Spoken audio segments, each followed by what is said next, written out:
দেশ ছেড়ে বিদেশে আশ্রয় খুঁজছেন ইসরায়েলি প্রধানমন্ত্রী, এমনই কিন্তু মনে করা হচ্ছে। এই নিয়ে আমরা কথা বলবো। আমাদের সঙ্গে রয়েছেন নিউজ রুম থেকে আমাদের পলিটিক্যাল এডিটর আশিস চট্টোপাধ্যায়। আশিস দা, ইসরায়েলের প্রধানমন্ত্রী তিনি কি দেশ ছাড়ছেন? দেখো, সূত্র মারফত আমাদের কাছে গুরুত্বপূর্ণ খবর আসছে। তেল আবিবে শত শত ব্যালিস্টিক মিসাইল ছুঁড়েছে ইরান, এবং তার মধ্যে একটা বড় অংশ তেল আবিবে আছড়ে পড়ার পরেই পরিস্থিতির মধ্যে কোনো নাটকীয় পরিবর্তন হয়েছে বলে মনে করা হচ্ছে। বেঞ্জামিন নেতানিয়াহু, যিনি এর আগে খুব বুক চাপড়াচ্ছিলেন যে দেখে নেব, ধ্বংস করে দেবো ইত্যাদি, এবং ট্রাম্প সাহেবও বুক চাপড়াচ্ছিলেন যে ভয়ঙ্কর পরিণতি হবে ইরানের, তাদের একটু উল্টো সুর দেখা যাচ্ছে। আমাদের কাছে একটা সূত্র মারফত খবর আসছে, উইং অফ জায়ন নামে যে প্রেসিডেন্সিয়াল প্লেন, যে প্লেনে সাধারণত বেঞ্জামিন নেতানিয়াহু ভ্রমণ করে থাকেন, সেই প্লেন আজকে 11:30টার একটু আগে, ইসরায়েলি সময় 11:30টার একটু আগে তেল আবিব ছেড়ে আকাশে উড়েছে, এবং এখন থেকে একটু আগে 1:06 তা গ্রিসের অ্যাথেন্সে গিয়ে পৌঁছেছে। অ্যাথেন্সে তা নেমেছে।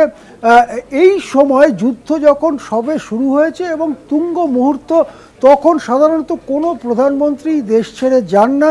খুব বিচিত্র পরিস্থিতি না হলে কখনোই কোনো প্রধানমন্ত্রী, রাষ্ট্রনেতা, রাষ্ট্রপ্রধান তারা দেশ ছেড়ে যান না। এরকম ইতিহাস খুব একটা খুঁজেই পাওয়া যায় না, যেখানে এইরকম একটা পরিস্থিতি, যেখানে তেল আবিব, ইসরায়েলের রাজধানী তেল আবিবে রীতিমতো বিশৃঙ্খল পরিস্থিতি, সেখানে হঠাৎ 11টার সময় কেন নেতানিয়াহু দেশ ছেড়েছেন?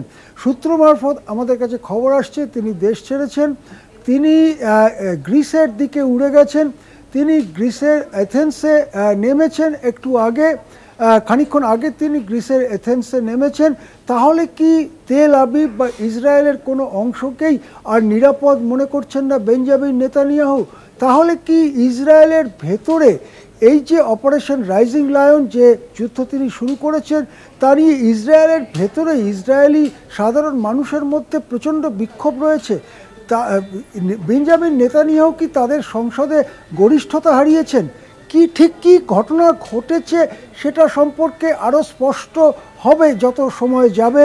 আজকে বিকেলের দিকে হয়তো আরও একটু স্পষ্ট হবে, কিন্তু এখন সূত্র মারফত যে খবর পাওয়া যাচ্ছে, দেশ ছেড়েছেন ইসরায়েলের প্রধানমন্ত্রী বেঞ্জামিন নেতানিয়াহু। তিনি ইউরোপে চলে গেছেন মনে করা হচ্ছে, তিনি গ্রিসের অ্যাথেন্সে নেমেছেন। তিনি কি অ্যাথেন্সে আশ্রয় চাইছেন? তিনি কি অ্যাথেন্সেই এখন কিছুদিন থাকবেন বলে মনস্থ করেছেন?